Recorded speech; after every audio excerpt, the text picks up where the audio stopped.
Thanks for listening to this podcast of Trending with Timmerie. If you haven't already subscribed, please catch us wherever you love to listen to your podcast, from the Relevant Radio app to Apple, YouTube, you name it, we are there. And if you listen on Apple Podcasts, please be sure to go and give us a 5-star review to help other people discover the podcast.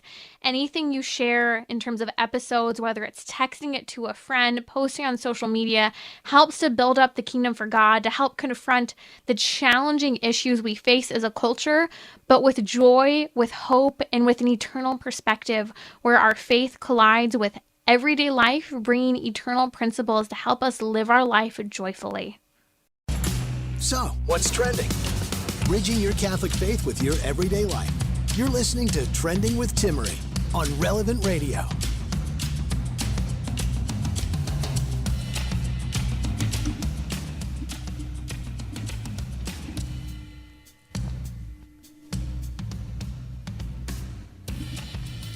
So excuse me as I engage in child torture over here.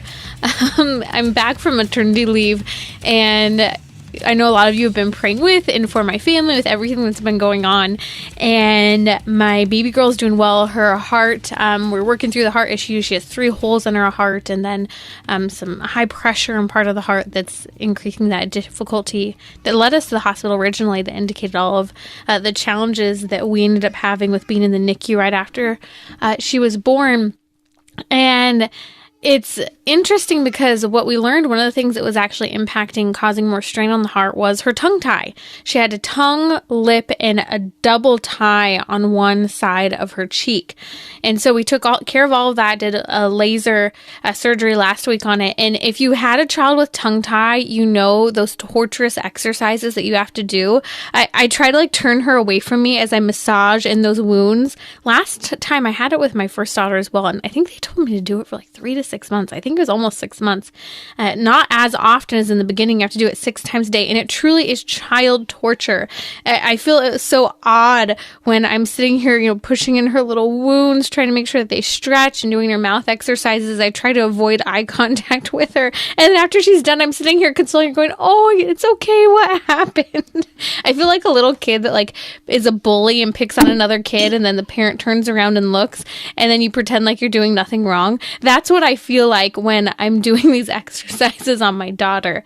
Anyways, it's our weekly marriage hour today on Trending. Thanks for being with me, praying with us. It's great to be here today. Joining me in just a little bit will be Abigail Favale. But I want to talk to you about what's going on in the gender front. We're going to discuss that a little later with Abigail. We'll talk about whether we are all on a gender journey, and we're also going to talk about this whole idea of whether or not everyone fits into a binary that is male or female, and that it's a lie that not everyone fits into a binary.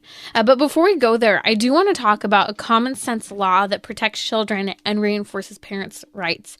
In Virginia, in the state of Virginia, a House bill is in the Senate right now. They're in Virginia.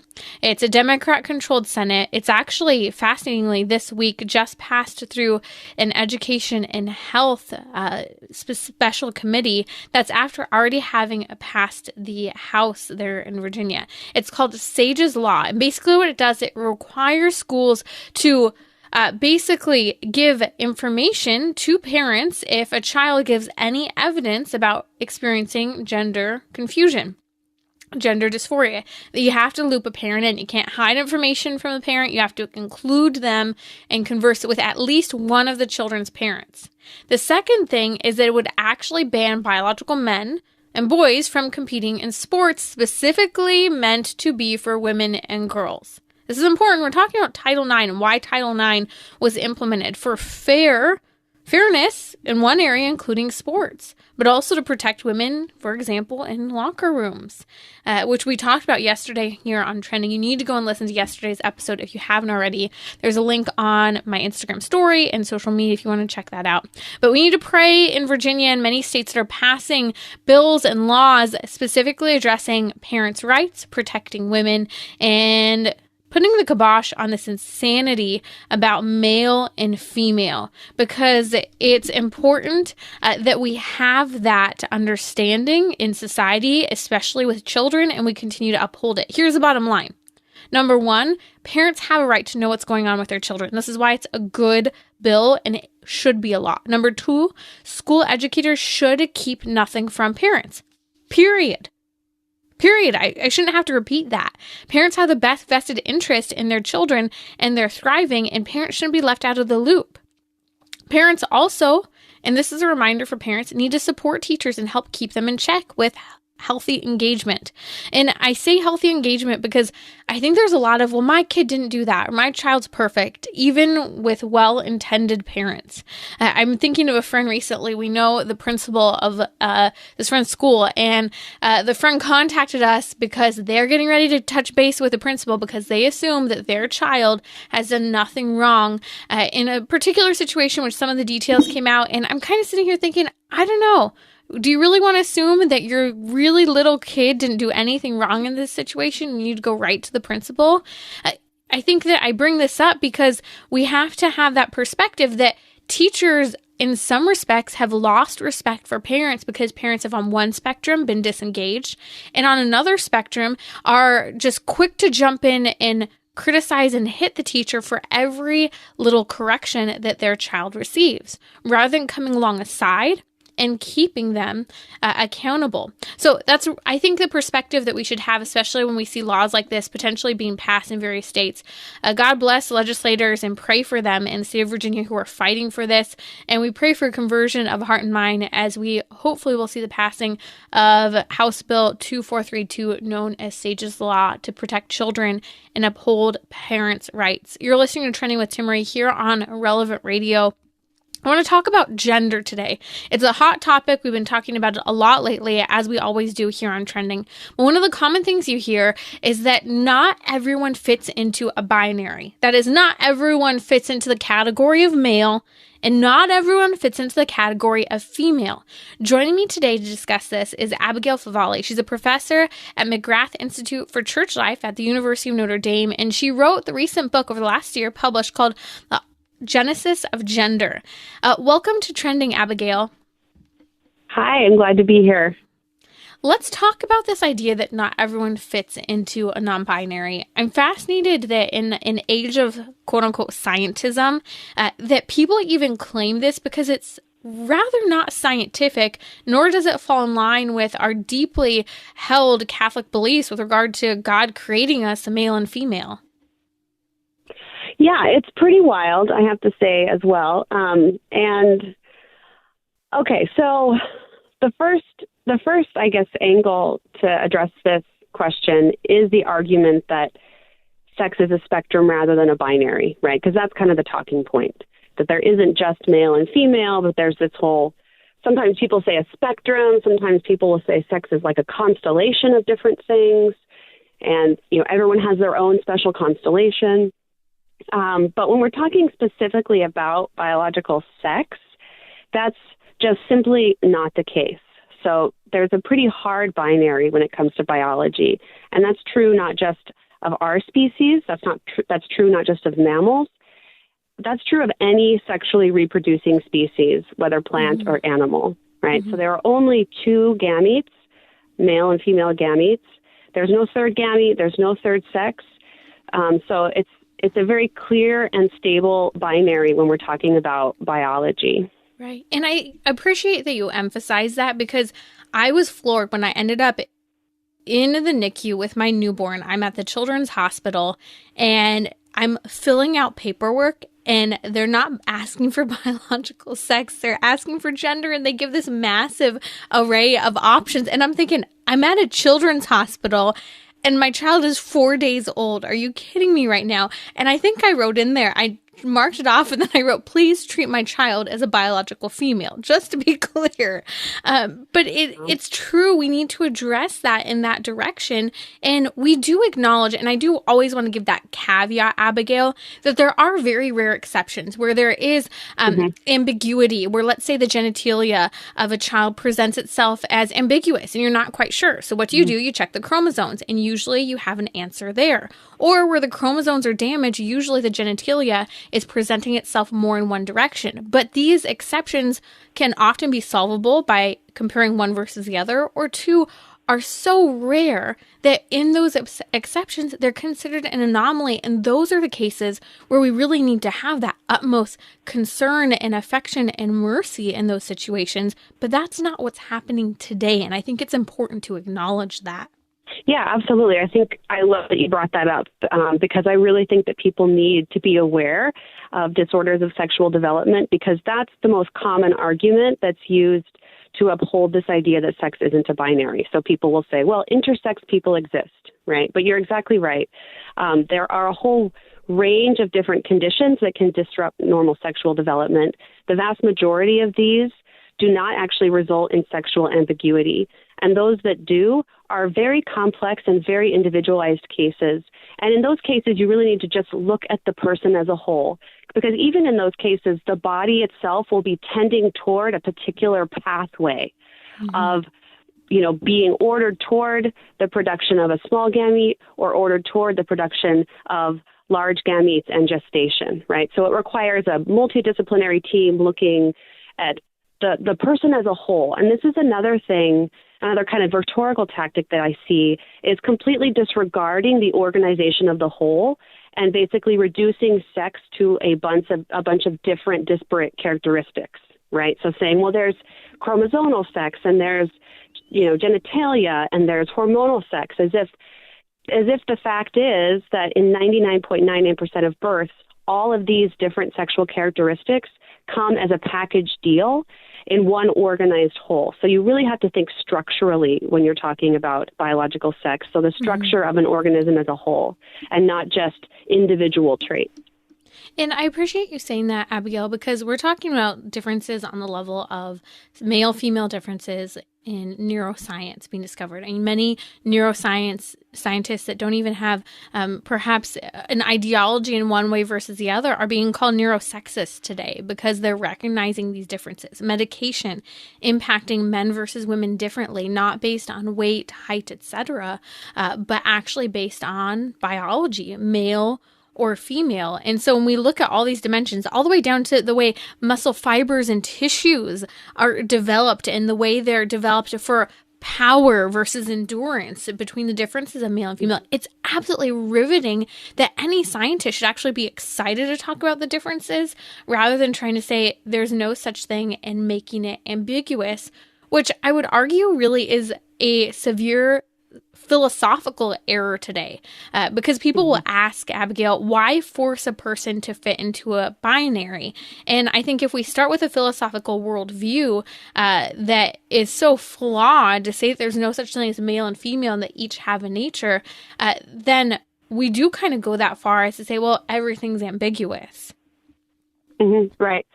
So I think what we're seeing actually, it's good that we brought up the intersex or disorders of sexual development rare kind of exception to the norm. But what's happening is now those are treated as the norm, right? So it's almost as if every single human being, this is the argument, is born sexually ambiguous. So we have this whole phrase now, sex assigned at birth. You've probably seen that on some forms as you've been filling things out, right? So instead of just sex, it's sex assigned at birth. Now that word assigned is really philosophically loaded because it reflects a perspective that sex is not a biological fact that's observed and recorded at birth, but that it's actually imposed upon the physician rather than recognized. And so now what we're really seeing is that every single child is treated as sexually ambiguous, right? So instead of the idea of disorders of sexual development being kind of an exception to the norm, now there really is no norm at all. And it's funny because I remember seeing this about 10 years ago, before Bruce Jenner came out and kind of really ushered in this massive wave of transgenderism. Prior to that, I remember people who were having children and even friends and acquaintances of mine. I was shocked when they were saying, oh, we're really not doing pink or blue. We're really going to focus on the neutral colors of green and yellow. And I would just kind of laugh because my mindset was, I was always so surprised that for some reason we want to put people into this box mentality that pink is girl, blue is boy, and you stick with that only. And great, that's fun for a nursery and that's fun for parties and games for babies and celebrating them. But do we really think we're that effective in choosing purple today? Right. I mean, it's the pink and blue thing's interesting because, okay, so we've been talking a lot about biological sex, and there is really a very stable binary when it comes to biological sex. Human beings come in two reproductive modalities, male and female, end of story. But when we look at other dimensions of human existence, so I'm kind of drawing in my head here on the work of Edith Stein. So she talks about there's kind of three dimensions that we can look at. And the first dimension, we're talking about men and women. The first dimension is the dimension of shared humanity. So men and women are both fully human.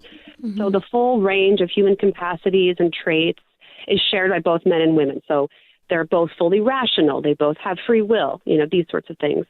And then there's the level of sexual difference, which is kind of what we've mostly been talking about. And there we see a very clear asymmetry between male and female, very clear differences. But then there's also the level of the individual, right? And so every individual is totally unique and particular, and there's something really wonderful about that.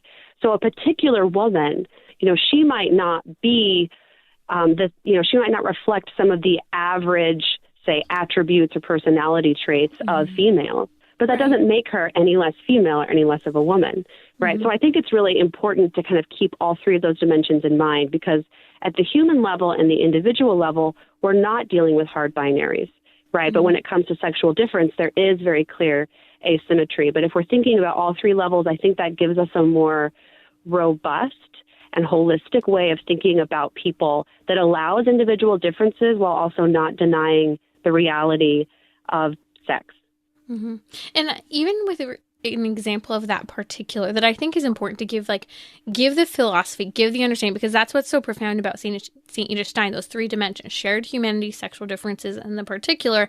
And there are a lot of particulars today that, because we think we're presenting as different from those who are similar to us, i.e. women compared to other women. I think I grew up in the mountains. I grew up playing in the mud and hiking and barefoot all the time. And my preference for friends are people who don't mind getting dirty. And when, sometimes people who are like you freaking out at any little bug, it's kind of not really exactly, I guess you could argue, my type per se when you're talking about friendships. And we're talking about particulars, those interests, those things that we're more interested, that some might argue are a little bit, I don't know, they'd like to argue are more masculine than others, but I don't really think so in certain particulars such as these. Mm-hmm. Yeah, I totally agree. So, yeah, because when we think about things that aren't strictly biological, right? Like, say, liking to play in the dirt or something, like that's probably partly biological, partly environmental, but that's just kind of an aspect of your personality. So when we're talking about things like that, I don't really think it's that helpful to label those things as masculine or feminine. Something I really like about John Paul II's writings is that he really only uses the terms masculine and feminine in relation to persons, in relation to embodied persons, rather than like abstract things. And I try to do that as much as possible, even though sometimes it can be helpful to use the term masculine to mean male typical, for example. But I still think it's important, like you said, to realize that people, like, just because sexual difference is real doesn't mean that we have these like cookie cutter versions of like what a girl should be and what a boy should be. And the irony is that some of this gender theory that's out there, especially gender identity theory, that is actually really based on those kind of limiting ideas about what it means to be a girl or a boy. Right. So the idea is like, whatever, it doesn't matter what your body is. If you like My Little Ponies, then you're probably a girl. Right. And that actually, to me, is much more limiting and much more regressive than the idea that, no, the body is real. The body speaks the truth of who we are. And we can live that masculinity or femininity out in a way that's unique, because each individual is unique. I want to come back and drill back down on what you just said about JP2 and kind of first tie into what you were just saying. Like, I remember when Bruce Jenner came out and he's calling himself Caitlyn Jenner. It's the first year or so after this, and he ends up receiving the Woman of the Year award, and he comes clacking out in his high heels, dressed in this really tight-fitting dress, makeup all done up, and when accepting the award about the Woman of the Year, what he talks about are these high heels, this lipstick, my makeup, and it made that abstract comment about women that you're referring to. So let's drill down just a little harder on JP2 using male and female specifically with regard to individual persons, because I think that's something I'd like to maybe understand and clarify a little bit better, because I think that is very significant. Mm-hmm. Yeah, I just had this really long argument with a Dominican priest about this. And he was like, no, you can't just use the term masculine to basically mean male, like manliness, right? Like being a man. And I was like, but I think that's something profound, because I think what John Paul II is doing is he's shifting gender back to the world of persons rather than these kind of abstract traits. Because there is a tradition, I think there's a line in Western intellectual history, or not even just Western, but in Eastern cultures as well, that almost has this like Neoplatonic idea that masculinity and femininity are like out there. They're these disembodied kind of cosmic realities like yin and yang. And then right. We embody those things. Mm-hmm. And I really think John Paul II is trying to like ground us in the realm of the human person. And human persons are always embodied. But we're not just bodies, right? We're also souls. We're embodied souls. So I think he's really trying to take this personalist and embodied approach and to bring masculinity and femininity back down to the realm of the person. So then, for example, whatever I'm doing as a woman in the world, kind of exercising my agency and my will in the world, is an expression or manifestation of my femininity, right? And so there's a sense in which I can, manifest my femininity or be feminine and in intentional ways, but not restrictive ways, but ways I think that are more oriented toward virtue, toward Christ-likeness, rather than these kind of flimsy ideas we sometimes have on the cultural level, like what you were saying, like high heels and tight dresses, right? Like those kind of superficial things about femininity, whereas femininity is really something much more deeper and much more about the whole person. So let's take an example. And if you're just joining me, you're listening to Trending with Timmerie here on Relevant Radio. That is Abigail Favale. She's the author of the book, The Genesis of Gender. Abigail, I keep thinking, for example, when we talk about kind of these abstract things or things that we block into maleness versus femaleness. One of those includes, for example, dressing more feminine, maybe wearing more dresses, doing your makeup, how you do your hair, keeping it long versus short. And as Katy Perry has kind of played with her femininity versus masculinity, going from gender neutral pronouns back to female pronouns over the last couple of years, it was interesting when she went back to female pronouns in line with her biological sex. She was talking about how she was rediscovering her feminine side. And one thing that presented itself is she was talking about how she was dressing more feminine. So what do we make of those instances then?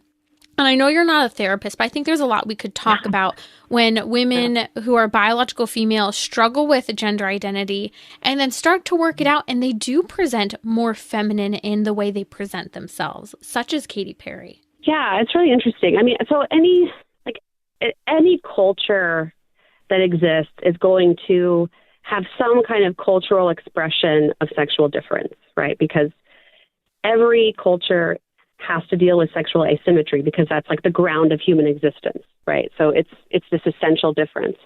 So you will see cultural variations throughout history and among different cultures to how the particular norms might look in terms of dress, in terms of hair. There might be certain cultures where everyone keeps their hair super short. So long hair isn't a particularly feminine symbol, right? So that's certainly true. But I do think there is something to navigating the particular symbols of something that's real that our culture offers. Because basically that's what's happening, right? So you have these kind of cultural symbols of something that's deeply real. Now, sometimes those cultural symbols aren't good, and they might actually do violence to what's real, something like Chinese foot binding or female genital mutilation, things like that. Like, those are not morally neutral cultural expressions, right? But when we're talking about dress, like what you're saying, hairstyle, I do think there's something to learning how to participate in those symbols in a positive way, while also not confusing those symbols or making those more important than what's real, right? Okay, so not making wearing a dress more important than the fact that I am a female, right? Like, there's a difference. Right, and I know so many like beautiful women who I think have profoundly holy like versions of femininity, who are also not super feminine, you know, who might wear kind of like flannel shirts or whatever. And that doesn't bother me at all, right? I do think sometimes, I think maybe there's a difference between whether the symbol, like say the morally neutral kind of symbol, is being rejected.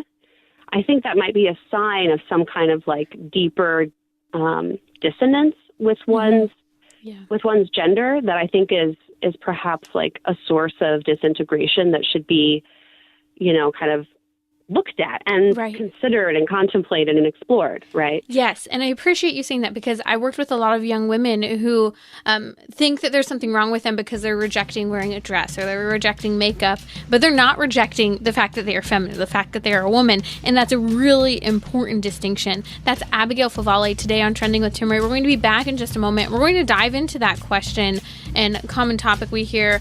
Are we all on a gender journey or not? And are we preventing people from flourishing when we allow them to explore their gender in the opposite sex?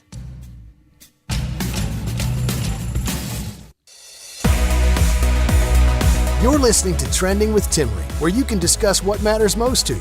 Join the conversation, 888-914-9149.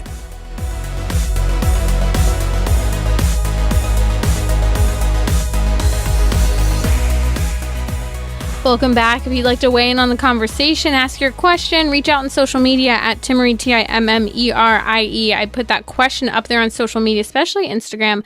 I'm watching that as we speak. So if you have a question, let me know. Fascinated by some of the questions coming in. Hopefully we'll have time to dive into those.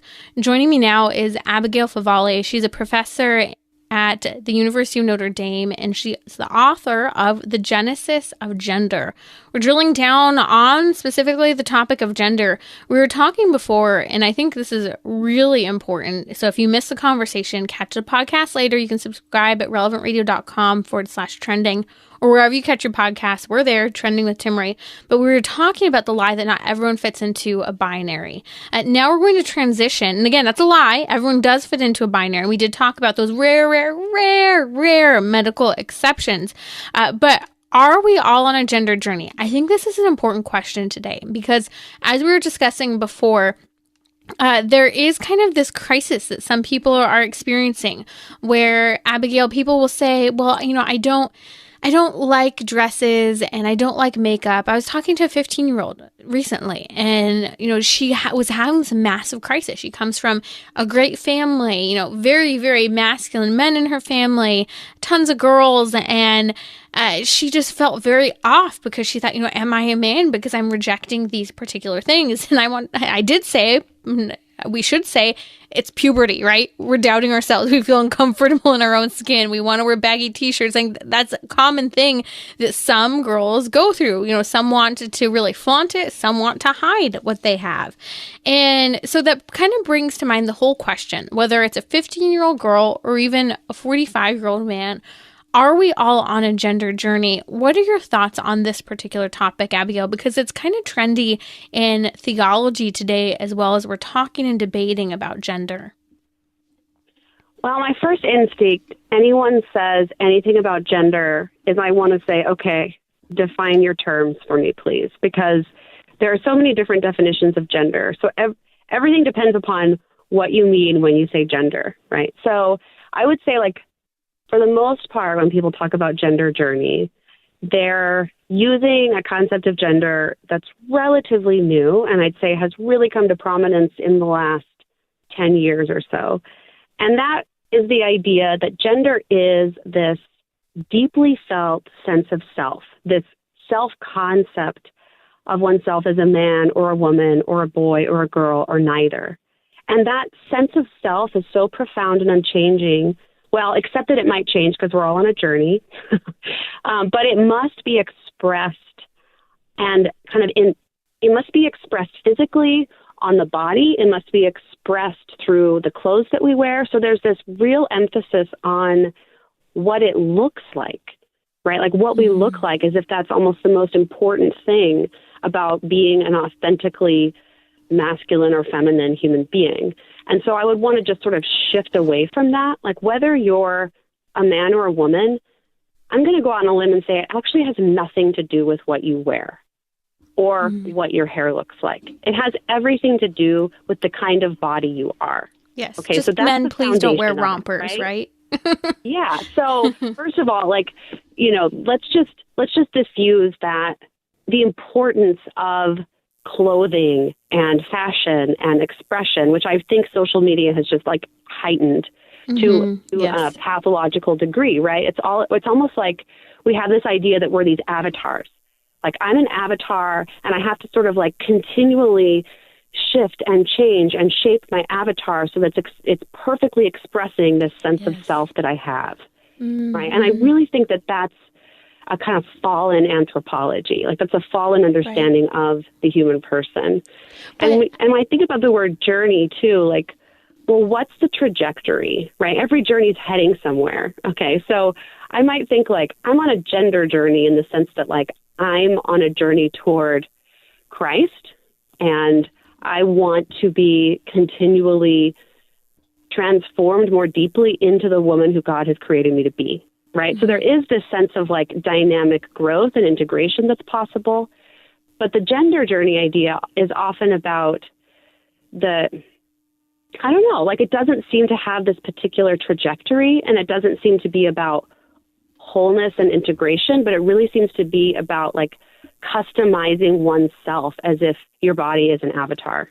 Yes, I agree with that. It's almost that people think it's the evolution of the human person. I remember one person actually did say that to me. Someone I went to school with. I went to a very small Catholic university, John Paul Great Catholic University, very orthodox teaching in line with the Catholic Church. And I remember a student years later after graduating saw that I was doing a lot on the gender issue. And he told me that I was getting it all wrong. I was missing the fact that people have evolved. And that's why what's happening is happening with same-sex marriage and gender today. This is all a part of the human person evolving. And it kind of made me laugh because when I think about this, it reminds me of the book series and movie series, The Hunger Games, when you saw people super modifying their bodies to have whiskers coming out, to have hair growing out of odd places on their body that would present as animal-like characteristics, which is part of what you're seeing with this gender craze, is you are seeing people. I remember the one 20-something-year-old about 8 years ago who suddenly identified as a baby, and his girlfriend was literally caring for him in a crib and bottle feeding him and changing his diapers. And it's weird, but that's kind of what it is. It's this self-expression and outward characteristics that are confused, that we're saying this is what we do, rather than focusing on this is who I am. And I think that that's a really important distinction that has to be made when we're talking about gender and whether we are on a gender journey. We are, but it's not so much about those exterior characteristics as you're saying, Abigail. Yeah, I think your connection there with almost like the transhumanist angle is a really good one, right? Because I think another thing that's happening in the typical gender journey idea is that the idea of human nature is completely disregarded, right? So there isn't a sense that like I'm a particular kind of being, and so development, growth, and flourishing looks a particular way, right? Like we could say that the growth of a tree looks a particular way, or that flourishing looks a particular way for a cat or a dog, right? But we seem to be forgetting this as a culture, that like, no, there is no human nature, right? So there is no nature to which I'm kind of like, where flourishing is found to living in harmony with that nature. Rather, it's all about my desires and my feelings and my will, and somehow expressing those through the body with no sense that there's a givenness to the body. There's a givenness to our nature. So I think that that's also one, if I had to point to something foundational that's missing in the gender journey idea, it's the very concept that human beings have a nature. Mm-hmm. Now, and you use different language from what the secular culture would. You say there's a givenness to our body. Yep. It's given that we are X, Y, and Z, that, we have a male or a female nature, and that male or female nature goes in accordance with our soul and our body, and even more so our soul, which I'll touch on an assumption in a moment. But what people would say instead of givenness is that you are making an assumption.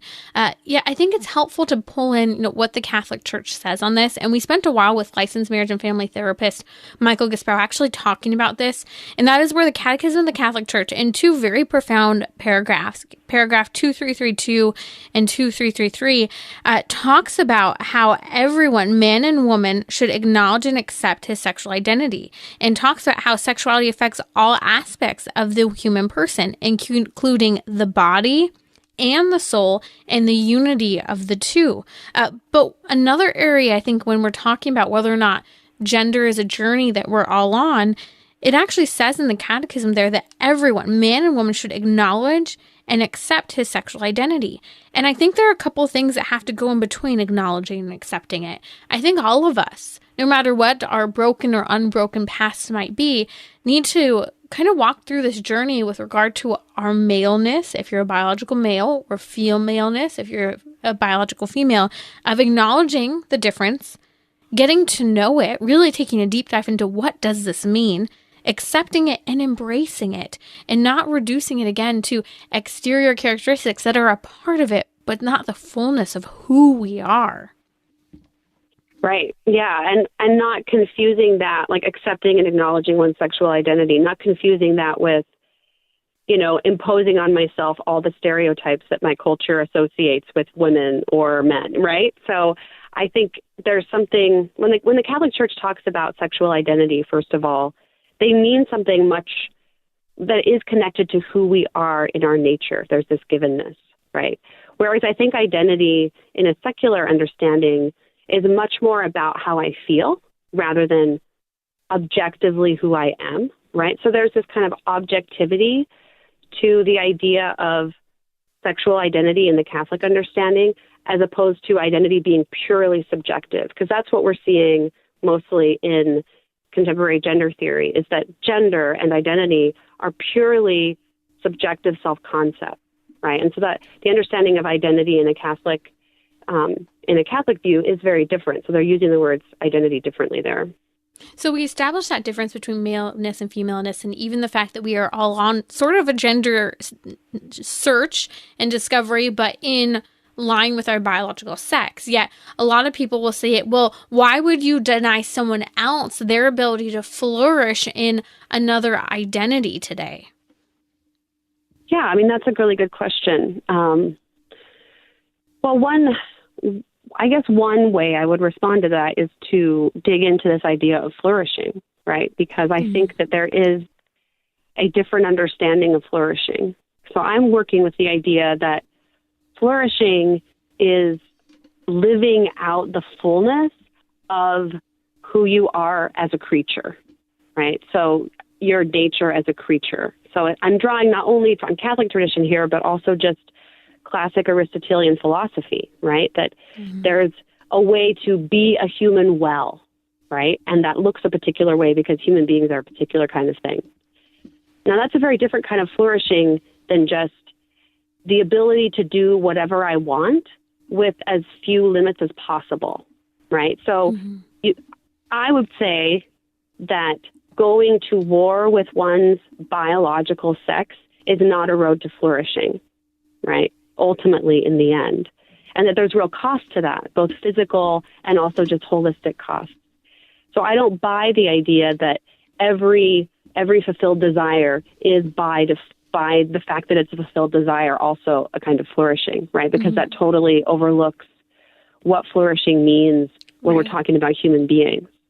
But a lot of people will say, well, God is revealing himself through us and he's revealing our sexuality through us. Why would he put thoughts or ideas into our minds if he didn't want us to live them out. And again, that's where we have a misunderstanding of the human person, human nature, concupiscence, that tendency towards sin. And all of that is so important. But again, it kind of comes back, and I think this is the difficult part, is that we have to determine whether or not we agree that there's a design for the human person and there's a creator. And I think with that, we also have to recognize the difference between a person and a thing. Things are meant to be used. Wood is meant to be used. It can be used for firewood. It can make a chair. It can build a house. But the human person isn't meant to be used and manipulated and articulated to be molded by us. A human person is created to be loved. And that starts with me loving and embracing myself so that others can also love and embrace me. Right. Yeah, I mean, I do think it's really, I like that you're pushing on this, because I do think it's important for us, even as we talk about, the concept of gender on a philosophical level or on the level of biology or theology, to also remember, like, there are real people who experience very profound discordance within themselves when it comes to their gender, and that can be very painful and very difficult to navigate. And there's not a lot of resources, or models of accompaniment that we've developed yet, because this has all kind of happened so fast culturally. Mm-hmm. So I think it's really important to realize that. But I guess I would say our experience matters, but that we should be formed by God's self-revelation. We shouldn't form God according to our self-revelation, right? But that's really profound. Where true, yeah. That's where the truth is, right? I mean, that's where the rubber hits the road. Like either God has the power to save us or he doesn't, right? And if he does, then like our experience, right, we should be brought into that light. Okay. And that doesn't mean it's like this quick fix. It doesn't mean that, magically gender discordance is resolved or anything like that. I mean, I think the road of accompaniment is long and it requires gradualism, and it's not a simple thing. But at the same time, I do believe that like the fullness of the truth and who we are is found in Christ, not in our own experience. Abigail, what you said was so important. And I'll paraphrase it. You said we should be formed by God's revelation and not try to form ourselves according to our self-revelation. That's so important. What is God saying about my body? Not what am I trying to say about my own body? That's Abigail Philip-Vale here on Trending with Timmerie. Can you hold on with us just a moment, Abigail? We have a couple questions I'd like to dive into briefly. Check out her book, The Genesis of Gender. We'll post a link on social media. Just follow me at Timmerie, Timmerie, where we've also tagged Abigail on Twitter as well.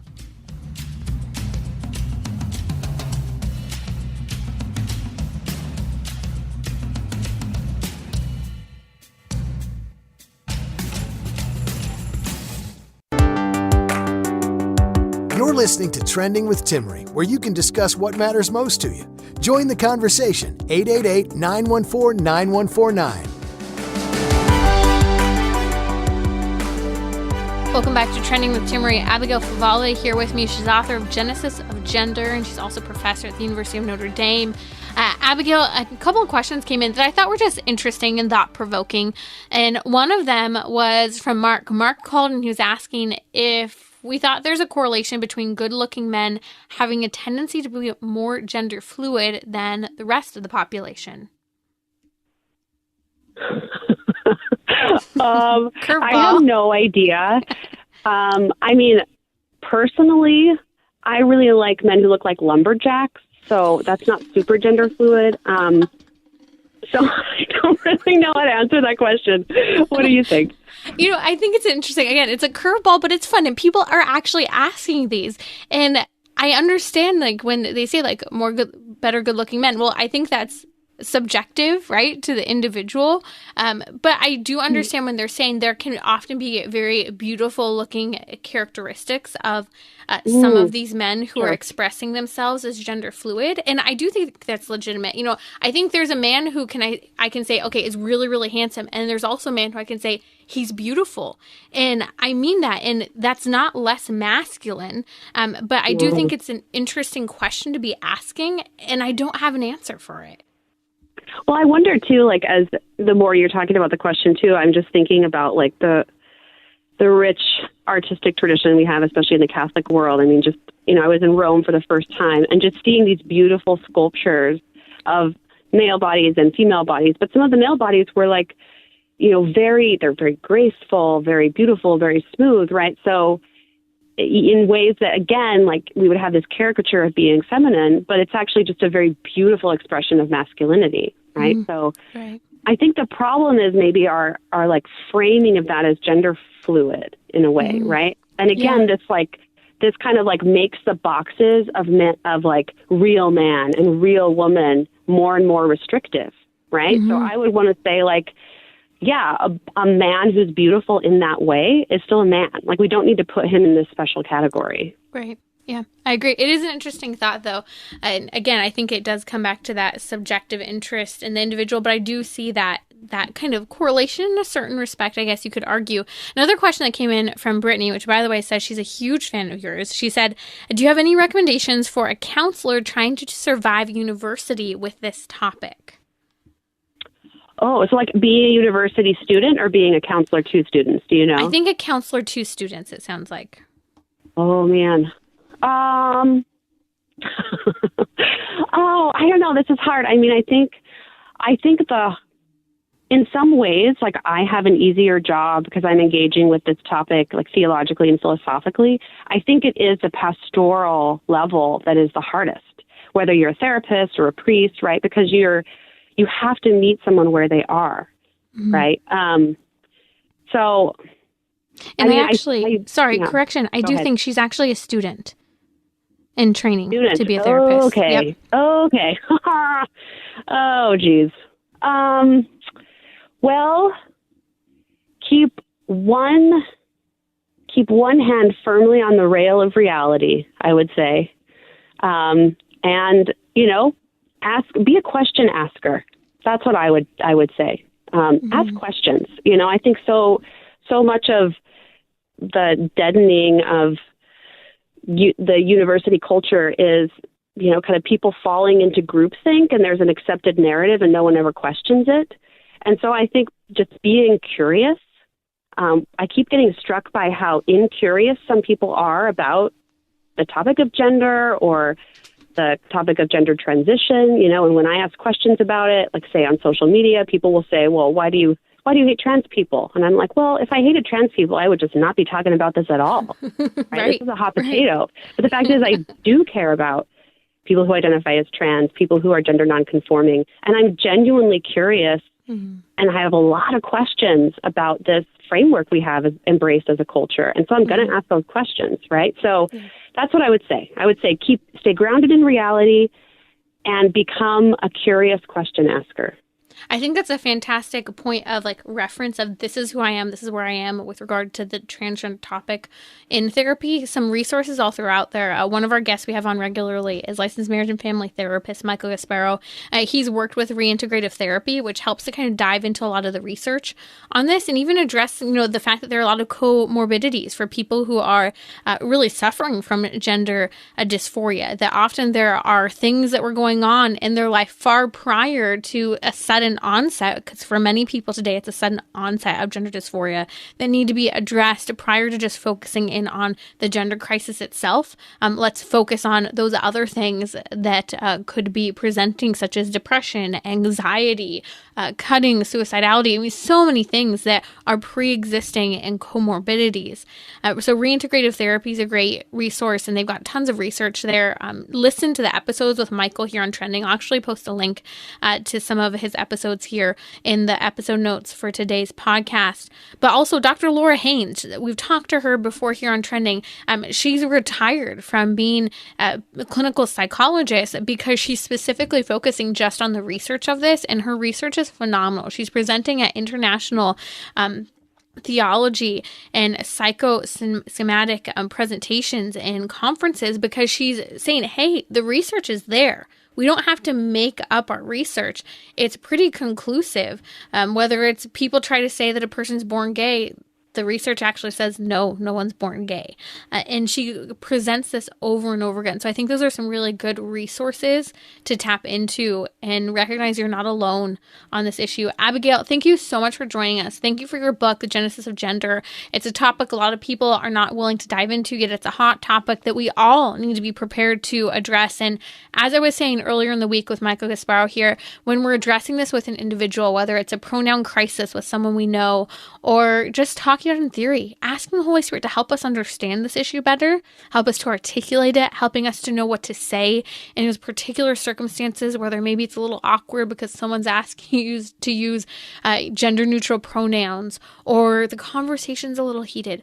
Pray to the Holy Spirit. He will guide you and help you to enunciate and make those comments and conversations wholesome and healthy, rather than our very human tendency to confuse things or to be inflammatory, and those arguments that things turn into, rather than trying to engage it and bring it back to the level of a dialogue and conversation. And that's where I really do believe resources such as, knowing the Socratic method, asking those whom we maybe disagree with, or those who are trying to figure this out, ask them questions. Even ask sometimes pointed questions in a subtle way to help them work through understanding the reality, the beauty, and the goodness of the human person, and the very fact that God created us male or female, one or the other.